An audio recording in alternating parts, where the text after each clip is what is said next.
Nesta edição, o programa TVDH fala sobre racismo algoritmo. Eu, Marcelo Dantas, e a professora Paloma Saldanha, pesquisadora em Direito, Tecnologia e Sociedade, recebemos Luiz Carlos Pinto, jornalista e sociólogo, professor da Escola de Tecnologia e Comunicação e coordenador do mestrado em Indústrias Criativas da Universidade Católica de Pernambuco. Começa agora o programa TV Direitos Humanos.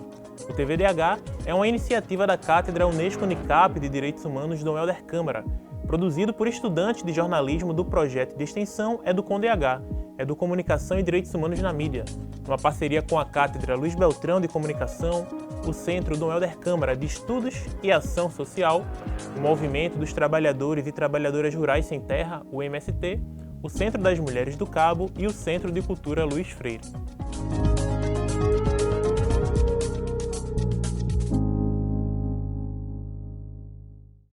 Vivemos num país marcado por profundas desigualdades sociais.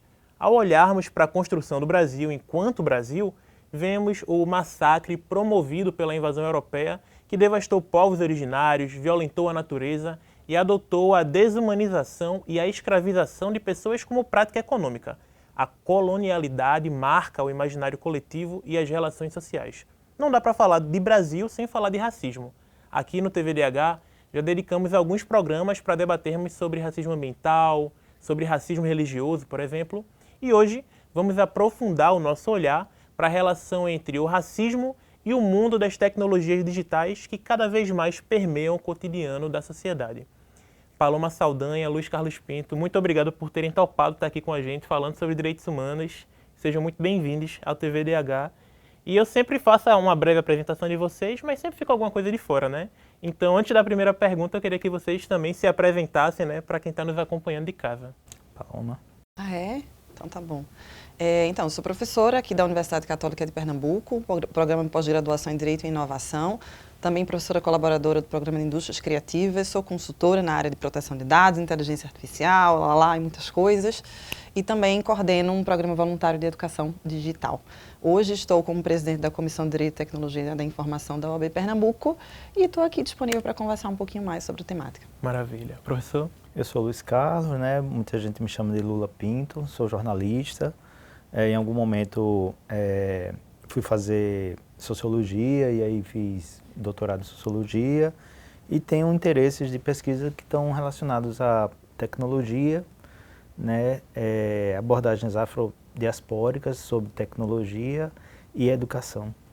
Então a nossa escolha hoje para a nossa mesa, para a nossa bancada foi precisa. E para começar bem do comecinho, eu vou perguntar para o professor o que danado é racismo algoritmo. É uma coisa que está presente no dia a dia, mas não está tão presente assim no debate público, né? O discurso não chega a todas as pessoas. Professor, olhe para mim e me diga, Marcelo, racismo algoritmo é isso aí. Marcelo, o racismo algoritmo é um fenômeno, né, que tem vários frontes de manifestação. Então, em certa medida, o racismo algorítmico é um campo de estudos, né, no qual muitos pesquisadores e pesquisadoras, tanto do norte global quanto do sul global, têm se dedicado, mas eles têm se dedicado a partir de fenômenos concretos na realidade social. A gente pode dizer que o racismo algorítmico ele é uma atualização e um aprofundamento, né, do sistema de opressão e de poder tradicional do racismo que a gente conhece em outras relações que não são online nem digitais. Né? As primeiras expressões, talvez, ali documentadas por volta do ano de 2008, 2005, do que viria a ser chamado de racismo algorítmico, são expressos hoje como racismo online, né? Que se expressam muito do ponto de vista textual. Né? Então, eram expressões de racismo, de maus tratos, ou então de exclusão, ou de algum tipo de reação violenta em forma de texto em ambiente digital. A chegada das plataformas digitais, né? A ocorrência das plataformas digitais e a sua predominância em muitos dos serviços online hoje em dia, fez com que essa estrutura de poder, né, essa estrutura de organização social, de redução de oportunidades que a gente conhece bem no Brasil, ela passasse a ser plataformizada ou algoritmizada. E o que é que significa dizer isso? Significa dizer que as expressões do racismo, elas passam por um processo de codificação. Do ponto de vista prático, significa dizer que muitos dos serviços que são oferecidos pelas plataformas digitais, né, cujos serviços funcionam à base de codificação, de algoritmos, passam pelo mesmo tipo de tratamento enviesado, né, pela lógica racista. Então, vou dar um exemplo bem simples que talvez deixe essas palavras com mais concretude. Né? Um exemplo muito já tradicional assim, dos estudos são os bancos de imagem. Os bancos de imagem, existem muitos bancos de imagem online, né?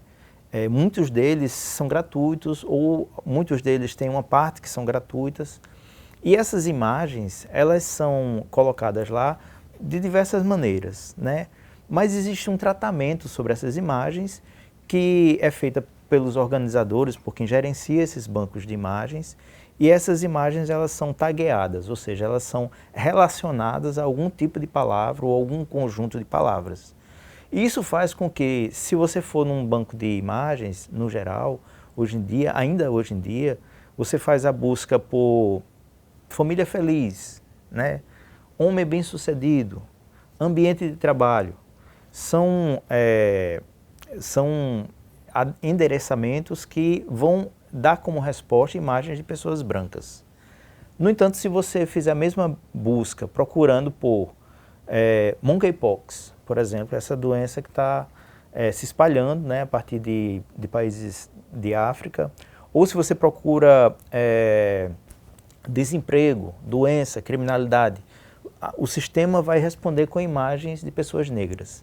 Essa ferramenta, esse mecanismo de distribuição, né, de qualificação de determinadas imagens, dessa maneira que eu falei, é conduzida por uma lógica racista.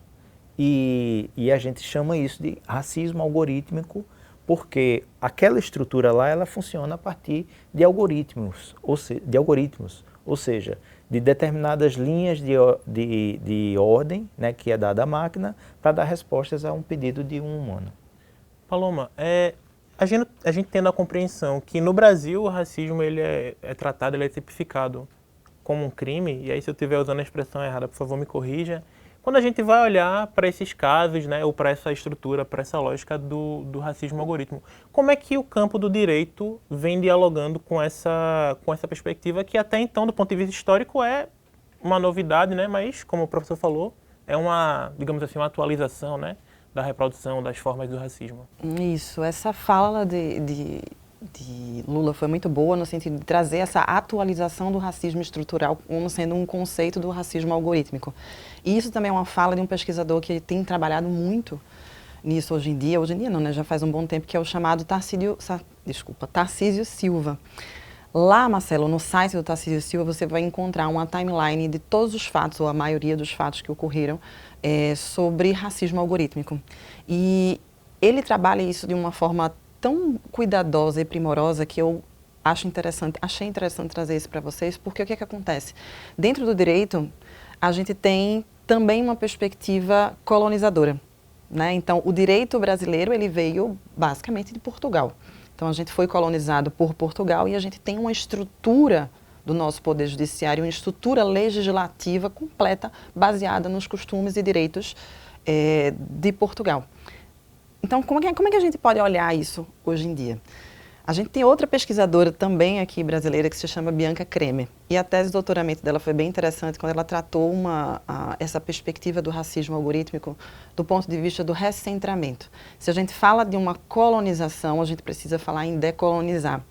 E aí, o que seria decolonizar do ponto de vista do direito? Se a gente fala que a legislação e o poder judiciário, a estrutura brasileira, do poder judiciário brasileira, ela é uma estrutura branca e europeia, a gente precisa agora pensar em como é que seria, qual é a grande parte da população brasileira? É negra.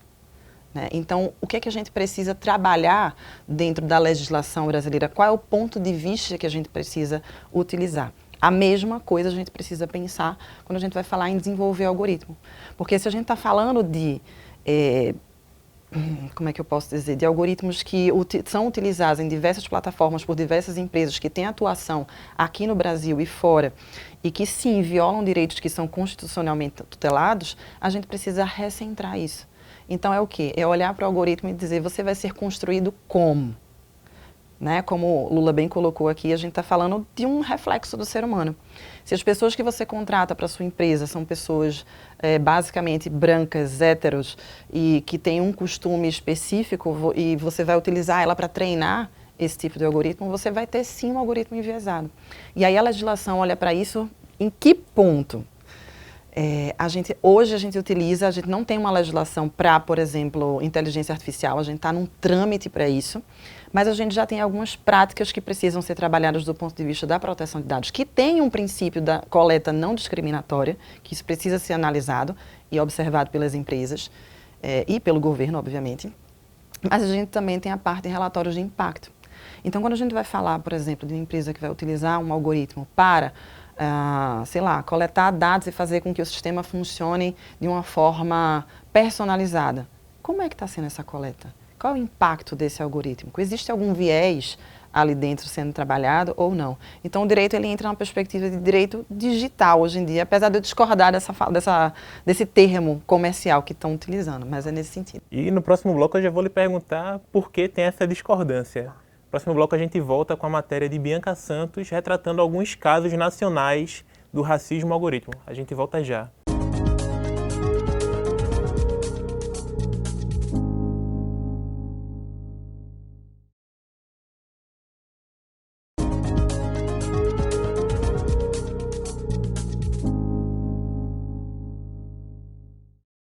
Estamos de volta com o segundo bloco do TVDH, que nesta edição fala sobre racismo algorítmico.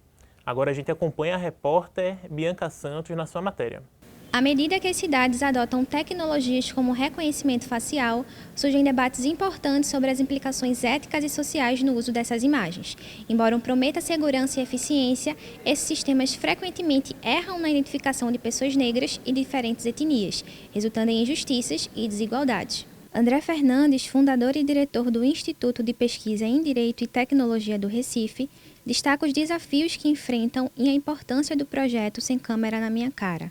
Acho que o projeto Sem Câmera na Minha Cara é um projeto que o IPREC puxou, né, inicialmente a partir de uma notícia que a gente teve da adoção de relógios que já estão instalados na cidade, e esses relógios eles teriam câmeras, e essas câmeras teriam algoritmo com inteligência artificial e reconhecimento facial embarcados.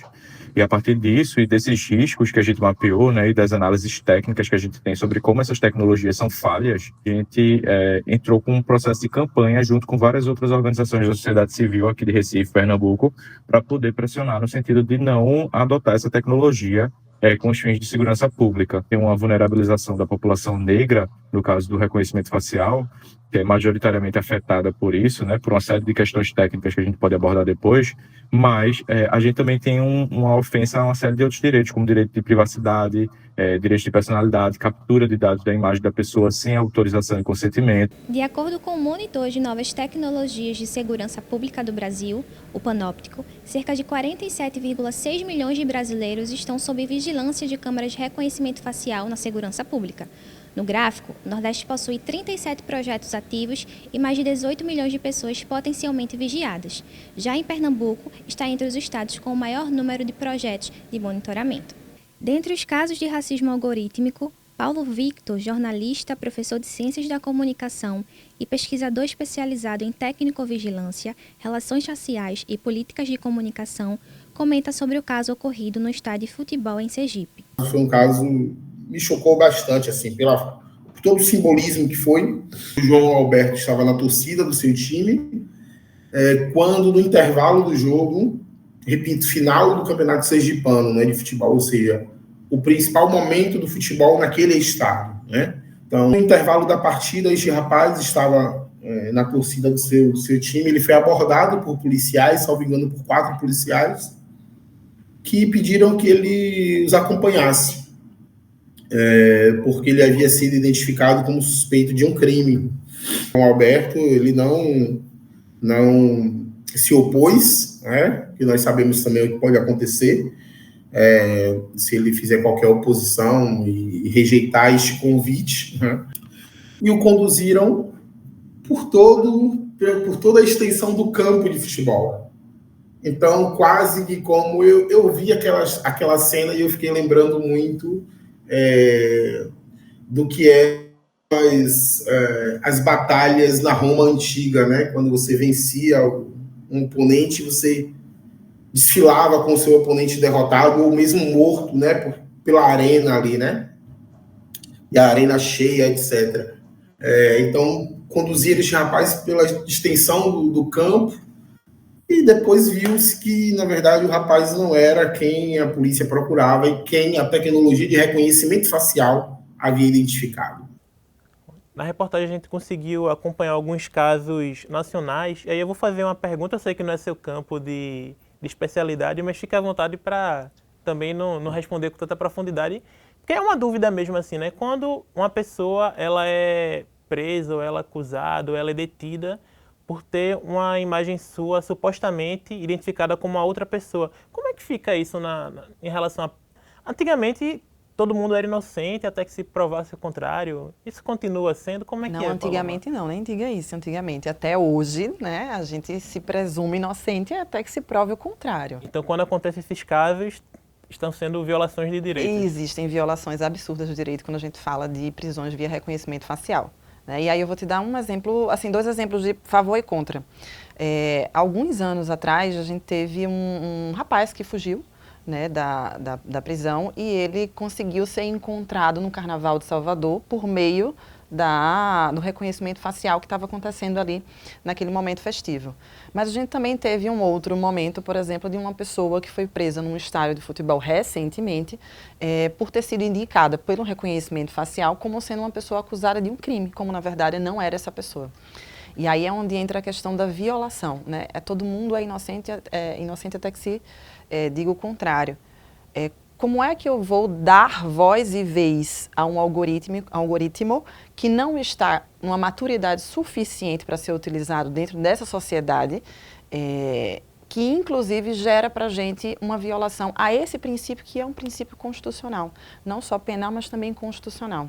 E aí é onde entra essa discussão da gente de maturidade do reconhecimento facial. Aqui em Recife, Marcelo, inclusive foram instalados vários relógios pela cidade, onde nesses relógios com propagandas foram disponibilizados partes para ser embutido a tecnologia de reconhecimento facial sob o argumento de segurança pública, né? E aí volta aquela ideia. Aquela pergunta, aquela questão que eu sempre faço e que fiz no momento da audiência pública do Ministério Público. Qual foi o critério utilizado para instalar os relógios na cidade? Porque o que acontece? Se a gente define um critério de instalação, a gente já está definindo uma questão específica de criminalidade. Quais foram os pontos? Né? E aí, a partir do momento em que a gente coloca esse reconhecimento facial dentro desses relógios, a gente está dizendo que esse local em que foi escolhido para instalar esse relógio com reconhecimento facial, existe uma criminalidade muito grande, principalmente por ter uma população preta. Né? Preta não, negra, na verdade. E aí, o que aconteceu? O mundo inteiro se coloca no posicionamento de retirar, de banir o reconhecimento facial de todas as suas plataformas e sistemas, e o Brasil começa a utilizar cada vez mais o reconhecimento facial. E um outro caso também que foi recente foi uma pessoa que entrou numa Zara, uma mulher negra que entrou na Zara e foi identificada pelo sistema de reconhecimento facial como um risco para a loja. E a segurança chegou junto e pediu para ela se retirar.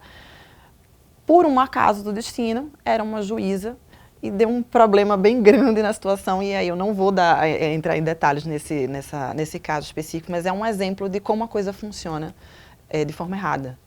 Professor, e sobre como a coisa funciona de forma errada, a gente consegue entender que, na verdade, o mundo digital ele não é um mundo à parte, né? Ele é não sei se é um reflexo, mas ele continua sendo o mundo real, né? Só que em uma outra esfera. A gente fala nesses casos de injustiça, né? As pessoas são detidas sem que necessariamente se prove, mas antes de ter essas instalações, né, quando a gente vai olhar para dados de segurança pública, a gente percebe que tem várias pessoas que são detidas, que não têm acesso, né, a um julgamento justo e que também diz respeito sobre o racismo. Em que ponto a gente consegue entender que as práticas institucionalizadas do racismo no Brasil, elas implicam também, de certa forma, numa institucionalização para o racismo algorítmico? Eu acho que Paloma já deu até a chave para responder isso. Quando a gente fala sobre diversidade, mas também quando a gente fala sobre colonialismo e colonialidade. Nossas instituições, né, nosso comportamento, muitas vezes, eles são tocados pela colonialidade. Eles são tocados por imaginários que animalizam o outro ou que excluem o outro, né? Então, esse modo de pensar, né, que às vezes não é claro, ele se transmuta, ele se transfere, né? O sujeito que está ali escrevendo o código, né, que está fazendo o código de um sistema algoritmizado, ele passou por um processo de socialização que foi inserido um conjunto de paradigmas e imaginários e pensamentos e ideais que acabam sendo transpostos para código. Código também é linguagem, né? A gente não pode esquecer isso, código é linguagem. Então, a gente vive uma sociedade, né, que é marcada foi marcada pela colonização, por um processo de 400 anos de colonização e 400 anos de um sistema de opressão chamado racismo. Não tem como isso desaparecer de um dia para o outro. Na verdade, o que acontece então é esse processo em que a colonialidade, que é o que restou, vamos dizer assim, é o que ficou como herança, está presente nos comportamentos, nas instituições, nas formas de ensinar e de aprender e também nas formas de codificar, porque código é linguagem, né? O que a gente tem que pensar, né, eu acho que como sociedade, como instituições de ensino, pesquisa, como decolonizar, também seguindo a sugestão de Paloma. Ou seja, que ações a gente precisa ter, tanto do ponto de vista prático, quanto do ponto de vista de ideias, né, formas de fazer, formas de imaginar, que tipo de organização social a gente precisa desenvolver para combater essa herança, né, que é uma herança que foi plantada nos séculos passados, que não é etérea, é muito concreta e que está presente nas linhas de código de serviços muito atuais. Deixa eu só complementar, Marcelo, uma coisa rapidão. Eu sei que fora essa questão da diversidade, Lula, acho que é uma coisa muito importante da gente falar é que os dados em si ou por si também têm vieses, né? Não só a gente que está codando, mas também o que a gente chama de dado sintético, que eles se colocam, eles se recriam, digamos assim, a partir de imagens que estão disponíveis em diversos bancos de dados que você simplesmente dá acesso àquela inteligência artificial, aquele modelo de aprendizagem. Então, a gente tem, sim, um viés humano, que é projetado dentro daquela codagem, né, do ato de codar, de codificar, mas também o racismo, o algoritmo que está lá incluído no dado em si. Então, a gente tem duas percepções, né? Então, a gente tem a bagagem do ser humano e a gente tem a bagagem virtual, que já existe aí nos bancos de dados. Nesse momento agora a gente vai dar um rápido intervalo e ir para as ruas perguntar o que é que o pessoal acha sobre as tecnologias que estão sendo usadas a favor ou contra, né, ou estão sendo utilizadas pelo racismo algoritmo. A gente volta já já no próximo bloco.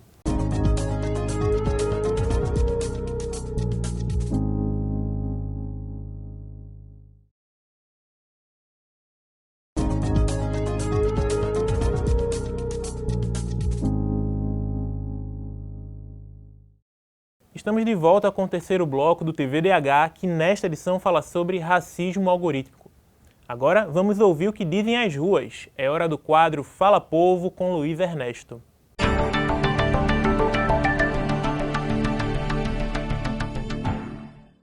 Nos últimos anos, diversas cidades têm instalado câmeras ao redor de seus espaços públicos, com a justificativa de que isso ajudaria na segurança da população. As câmeras que estão sendo instaladas vêm com um mecanismo que está além de mostrar a imagem geral, sendo então reconhecimento facial. A questão é que as imagens captadas não têm autorização das pessoas. Assim, o TVDH foi às ruas para perguntar: qual a sua opinião sobre as câmeras de reconhecimento facial que estão sendo instaladas pelas cidades? É importante, né? Porque como também tá tendo muitos assaltos na rua, aí tipo, para pegar, como se diz, o personagem, aí fica mais fácil para reconhecer, né? Eu acho que de uma certa forma intimida. Às vezes um meliante não é nem sempre uma pessoa que saiu que tá com a tornozeleira ou às vezes é uma pessoa que vê um vacilo de outra pessoa que tá bêbada e pega um celular. São N coisas, né? A gente viu aí quando teve a greve da PM, pessoas, quem se transformou ladrões foram cidadãos. Então eu acho muito importante, eu acho que intimida. É algo muito bom se você parar para analisar, porque qualquer coisa, qualquer evento que tenha acontecido com qualquer pessoa pode ajudar a reconhecer quem foi o real infrator, desde que a investigação seja realmente direcionada para a pessoa, que seja visto todo o contexto para que ninguém seja visto de forma errada. Que não aconteça um delito e outra pessoa ser penalizada porque ela estava próxima ao local e não tem a interpretação correta da imagem. Eu acho importante no quesito de segurança, né? Mas ao mesmo tempo eu tenho essa dualidade, né? Entre a liberdade individual de cada um, esse processo de todo mundo estar sendo observado o tempo todo pelo governo. Às vezes você não sabe que tratamento essas informações levam, seja pelo governo, seja por quem às vezes rapta essas informações, né? Então é importante, mas tem suas ressalvas e precisa do seu devido controle. Paloma, durante a exibição você estava tecendo alguns comentários, né? Socializa aí com a gente. Não, então, a gente sempre comenta dentro da área jurídica, dos debates e congressos que a gente participa, que a dualidade do segurança versus privacidade está sempre presente quando a gente fala de reconhecimento facial. Porque, querendo ou não, há uma venda de uma certa segurança para o uso do reconhecimento facial, das câmeras com reconhecimento facial. Então, eu preciso vender essa ideia de que, sendo vigiado, eu vou estar seguro para que eu possa continuar vigiando. E aí, quando eu falo eu, é governo, é empresa, é a câmera na frente do prédio, é qualquer tipo de vigilância com o uso de câmera, né? E aí a gente começa a pensar que talvez não seja exatamente isso. A gente precisa pensar também na questão da privacidade. Quando a gente olha para o direito, dentro do direito digital, como eu falei aqui anteriormente, a gente tem uma legislação que fala a Lei Geral de Proteção de Dados. E ela traz sim, dentro de um dos princípios, o princípio da não discriminação, que vai dizer que eu não posso fazer qualquer tipo de coleta discriminatória. Mas também vai falar que eu preciso definir qual é a finalidade dessa minha coleta de dado pessoal. E os pontos faciais de uma pessoa, eles são considerados dados sensíveis. Por quê? Porque a partir do momento em que eu entrego meus pontos faciais, quem está com o poder disso aí pode fazer o que quiser. Seja um deepfake, seja uma foto de montagem, seja até uma voz mesmo minha, que podem fazer qualquer tipo de conteúdo que não tenha sido feito por mim. Inclusive tem serviços que pedem reconhecimento de rosto, né? Como o acesso a banco, por exemplo. Exatamente, que utiliza a ideia da segurança, né? Então, assim, o banco tendo capacidade suficiente de fazer com que os meus dados que estão ali sensíveis sejam colocados e guardados de uma forma segura, que não haja um vazamento de dados, ok. Isso também vai para o governo, tá, nesse ponto de vista. Mas quando a gente fala de segurança pública, de utilizar um reconhecimento facial nas ruas, a gente já precisa olhar para uma outra questão, né? A gente já precisa olhar o que é que existe de população, como é formada a minha população e como é que eu vou utilizar esse artefato de reconhecimento facial. Qual é a finalidade disso? Será que de fato é uma segurança ou será que eu estou utilizando isso para outras questões? Aí eu deixo para o nosso sociólogo, antropólogo, discorrer mais sobre. A bola está com você. São muito interessantes os depoimentos, porque eles mostram justamente o medo, né? O medo é um operador muito importante no comportamento e na aceitação, tanto de tecnologias quanto de discursos totalitários. Então a gente vive numa cidade, em particular o Recife, que tem um problema crônico de violência, e faz sentido que a população tenha um receio, né? Tenha receios e atribua à vigilância uma solução, uma tecnossolução. Abre mão, né, da sua privacidade, da sua intimidade, da sua liberdade ali.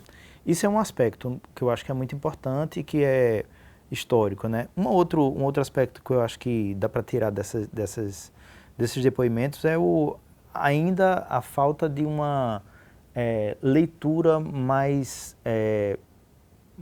aprofundada dessa questão, tanto do contexto quanto das tecnologias.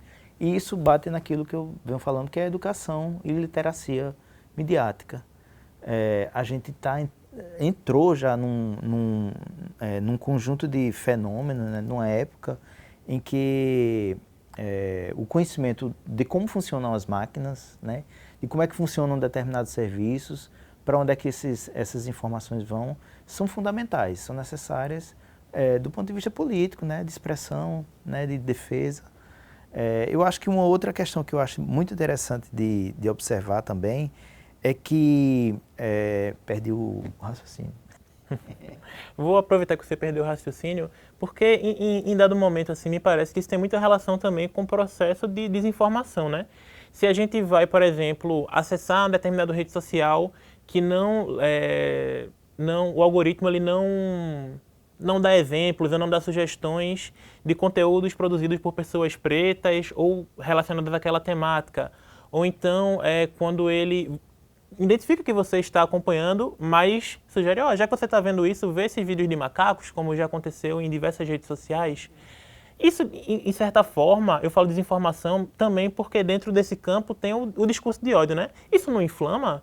Porque as Big Techs, elas têm noção de como essa tecnologia opera, tem as falhas, tem os vieses, mas às vezes falta um pouco de solução, às vezes falta também um pouco de uma medida de inibir, né? Em vez de inibir na rua com a câmera para prender pessoas ou deter pessoas que não são comprovadamente culpadas, mas as redes sociais, as Big Techs poderiam tomar ações mais enérgicas para, aqui é um caso de racismo, aqui é um caso de discurso de ódio, e aí, talvez dialogar aí com o campo jurídico. Essa impressão minha é uma leitura equivocada, viajei muito na maionese, porque me parece estar muito, de certa forma, muito associado assim, e na mão muito das empresas, né? Sem participação da sociedade civil e também a camada política institucional um pouco distante desse diálogo. É isso mesmo ou não? Eu acho que esse não é o negócio das Big Techs. Não é exatamente esse o interesse delas, né? Eu acho que elas operam num outro conjunto de objetivos. Então é muito interessante haver medo, né, em determinados contextos, para que essa tecnologia que está sendo abandonada em outros lugares passe a ser vendida e continue a ser consumida. A desinformação, ela é rentável, ela produz capital, e esse capital não é popular, não é para a população, né? Na população se cria medo, se cria desorganização, desestruturação de movimentos, mas a desinformação ela rende para isso. Então tá lá no plano de negócios da maior parte das grandes empresas, inclusive porque do ponto de vista estrutural, né,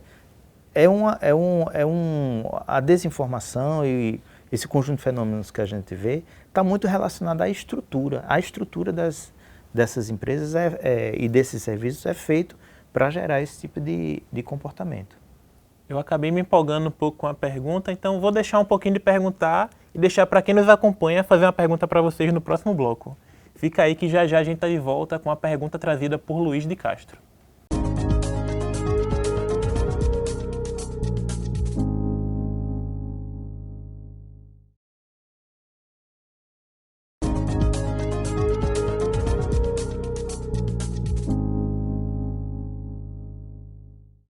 Estamos de volta com o quarto bloco do TV Direitos Humanos, que nesta edição tem como tema racismo algorítmico.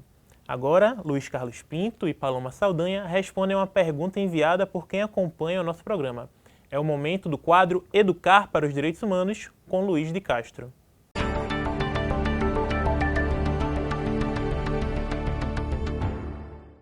O Brasil ainda possui uma cultura do racismo estrutural. De acordo com o Anuário Brasileiro de Segurança Pública divulgado este ano, as mortes violentas intencionais registradas em 2023 foram 78% representadas por pessoas pretas e 21,5% por pessoas brancas. Com a popularização da internet, surgiu o racismo algorítmico. No mapeamento disponível no site Desvelar, existem cerca de 200 casos de discriminação algorítmica desde 2010.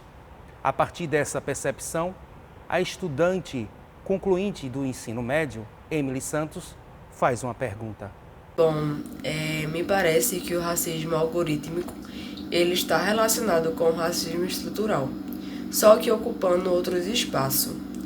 Quais são as ferramentas que podemos utilizar para acabar ou diminuir esses comportamentos?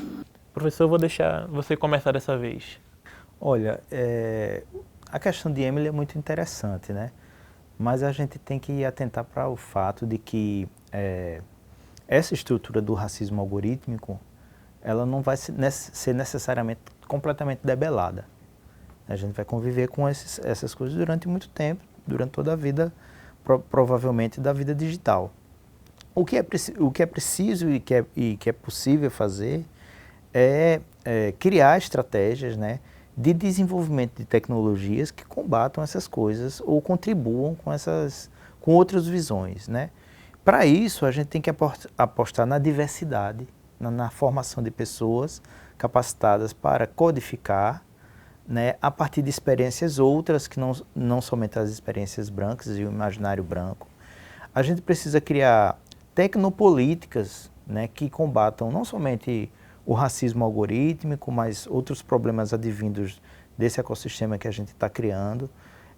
Para isso é muito importante o trabalho dos legisladores, o trabalho dos governos, né, ali no sentido das tomadas de decisão, e é muito importante os trabalhos de pesquisa. A comunidade acadêmica contribui muito fortemente com insumos de informação para essas tomadas de decisão.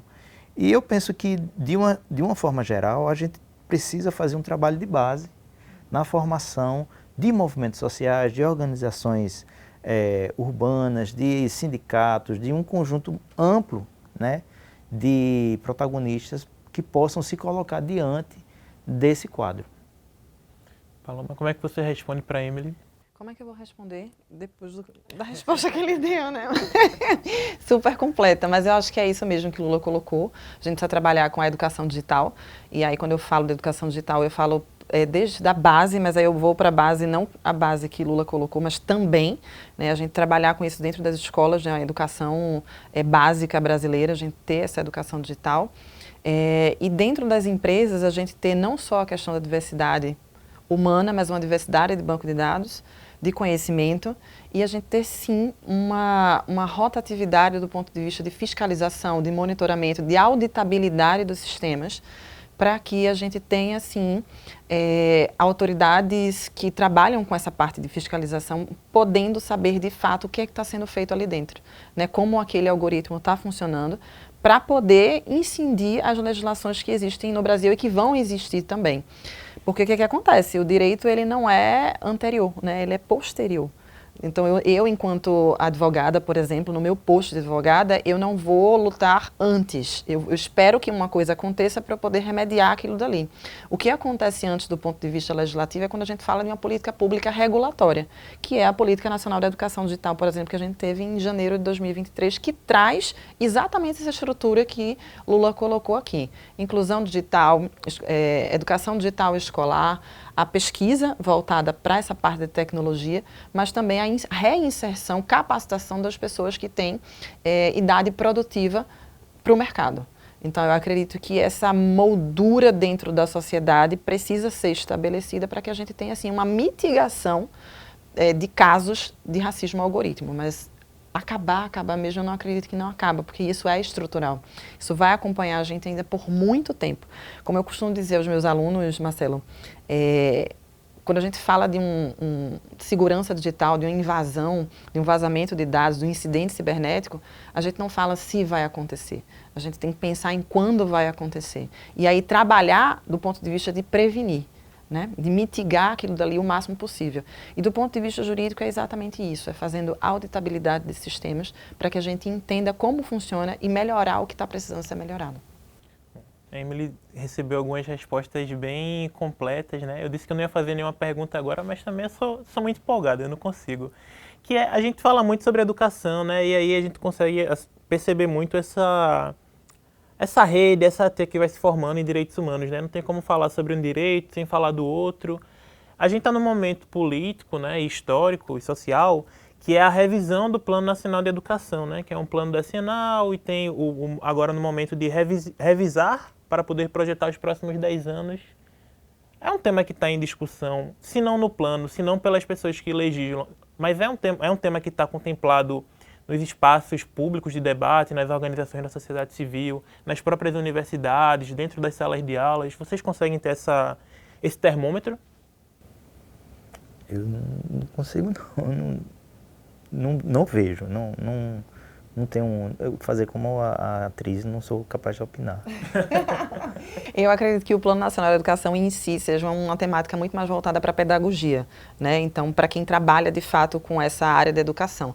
Mas o que a gente pode falar de educação digital é que a PNED, que é a Política Nacional de Educação Digital, trabalha juntamente com, por exemplo, a Lei de Diretrizes e Bases, com a BNCC, que já trazia lá atrás a questão da competência número 5, que precisava, sim, incluir nas escolas, no currículo escolar, a capacitação de uma reflexão crítica para o uso das tecnologias. E eu acho que isso fala muito sobre o que a gente conversou aqui. Se eu não tenho uma sociedade formada criticamente para refletir o uso dessas tecnologias, como é que eu vou disponibilizar isso nas mãos de uma criança, de um jovem, de um adulto ou de um senhor que não tem a menor ideia de como é que isso funciona? Quanto mais disponibilizar uma tecnologia de reconhecimento facial que não está madura para uma sociedade que não sabe o que é que está acontecendo ou o que é que pode ser feito.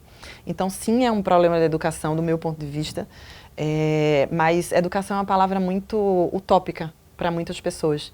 Então, se eu for falar do ponto de vista empresarial, Marcelo, para reforçar um pouco o olhar social como um todo, eu diria que a gente falta um pouco de compliance no ponto de vista da conscientização, da capacitação, do treinamento das pessoas, se a gente não quiser falar de forma utópica, para poder utilizar esse tipo de tecnologia, inclusive por parte do governo, que disponibiliza o reconhecimento facial, por exemplo, nas câmeras corporais, né, Lula? Então, assim, eu não tenho como disponibilizar o uso de algo que sequer atende a uma legislação que foi estipulada pelo governo, que é a Lei Geral de Proteção de Dados. Então, assim, é lindo, é maravilhoso, a gente tem como encontrar pessoas que de fato foram incriminadas de algo, foram acusadas, se colocam hoje em dia no banco dos réus, digamos assim, mas existem várias outras pessoas que não estão nessa situação e que podem ser colocadas nesse espaço que não pertencem. E acho que é por aí que a gente precisa entender como é que está a maturidade do brasileiro e do governo brasileiro para utilizar esse tipo de tecnologia. Depois de falas tão potentes, a gente vai fazer um breve intervalo para conseguir digerir tudo e voltar para arrematar essa conversa. A gente volta já já no quinto e último bloco.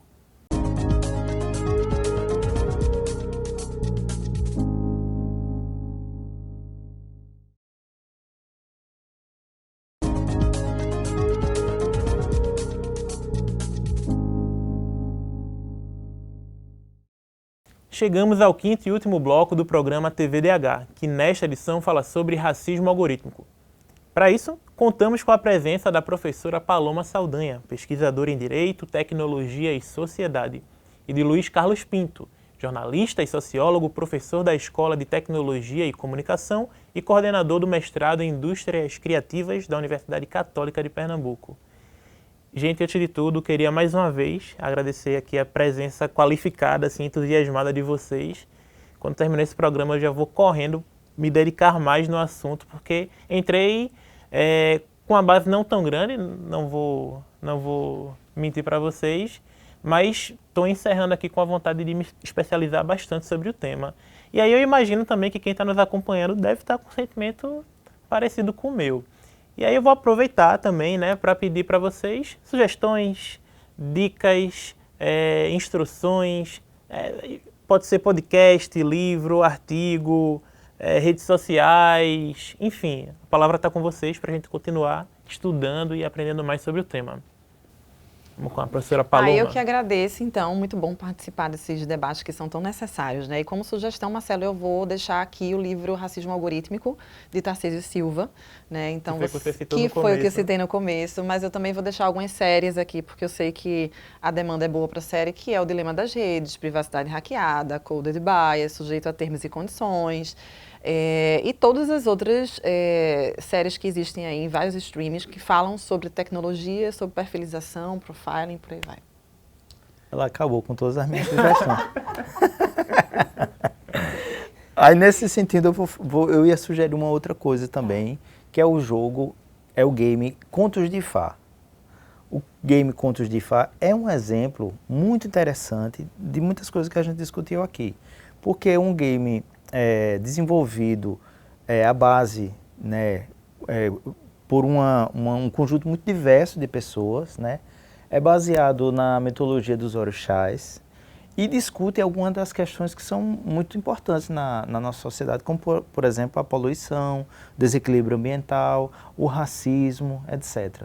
Então, eu vejo no game Contos de Fá um exemplo muito importante, muito interessante, muito concreto, de decolonização da produção de coisas digitais, né? No caso, uma série muito premiada, desenvolvida num terreiro daqui da cidade de Olinda, um terreiro de Mãe Bete, também conhecido como Ilê Axé Oxuncaré, e é um exemplo interessante, bem acabado, de decolonização da tecnologia. Muito boa, Lula, muito boa essa indicação. Conheço Mãe Bete de Oxum, mas não conhecia o game ainda, vou procurar saber. E eu queria aproveitar ainda esse um minutinho e meio que a gente tem, para que vocês também tivessem espaço para fazer considerações finais, né? Bom, queria de novo agradecer e pedir para que vocês se mantenham atualizados na questão da educação digital, né? Questionem sempre, é uma coisa que eu sempre digo. Questionem, não parem de questionar. Se pediram um CPF, se pediram um endereço, se pediu qualquer dado pessoal, questionem, né? Até se chegar uma tecnologia nova no seu espaço, questione o porquê da tecnologia e como é que ela funciona.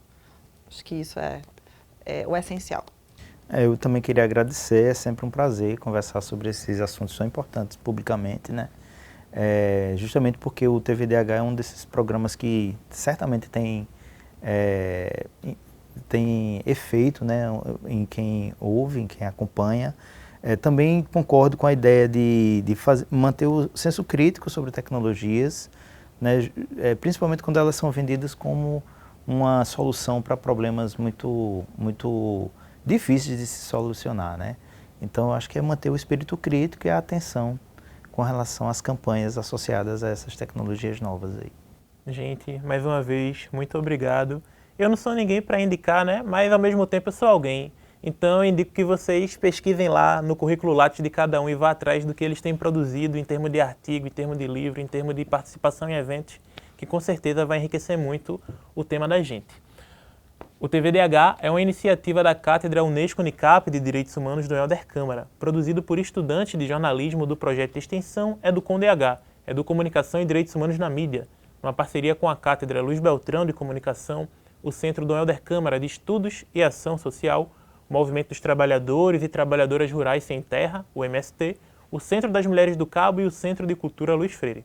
Acompanhe a gente nas redes sociais. E pode trazer a sugestão que a gente aceita. É @programatvdh.unicap. Estamos também no YouTube, nos canais Jornalismo Unicap e Cátedra Dom Helder. Lá você encontra outras edições do programa, sempre com o tema dos direitos humanos. A gente agradece pela companhia e até a próxima.